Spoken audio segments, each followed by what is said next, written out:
हाय दोस्तों, नमस्कार प्रणाम। क्या हाल चल बा? कैसे हैं आप लोग? देखिए हम आंगन में टहल रहे हैं और मैं खाना बना रही हूँ। खाना बना रही थी तो सोचे कि आ लेते हैं, इसे खाने बनाते समय मिल लेते हैं और आप लोगों से बातें कर लेते हैं। हाँ, अभी के तो सूत के उठला था ना, देख सकते ऐसे हैं खाना बनाते वक्त इनको पूरा शरीर से पसीना आ रहा है। गर्मी लगा था तो गर्मी के मौसम में पसीना ना हुई हैं? खाना खाना है। हाँ खीगू तो खाई ना। तारा भी केवल मार भात बनैले भाई। मार बात हाँ, तब मारे बात खा रहे।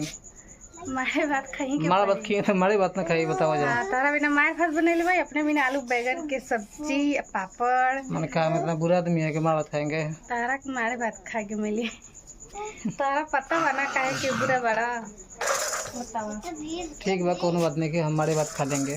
देख सकते हैं क्या क्या बना के रखे हैं। देखिए मैं अपने लिए पापड़ बनाई हूँ।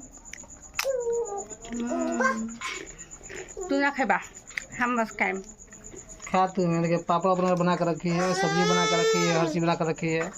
मेरे लिए बोली हमारा भात चोखा खाएंगे, क्या करेंगे। ऐसे में सेहत खराब चल रहा था हमको खाना सब बना खाना ले भाई है। हो, भिंडी भुजिया बना ले भाई। ठीक है दोस्तों, चलते हैं खा लेते हैं, तो फिर मिलेंगे अगले वीडियो आप लोगों से। तब तक के लिए नमस्कार।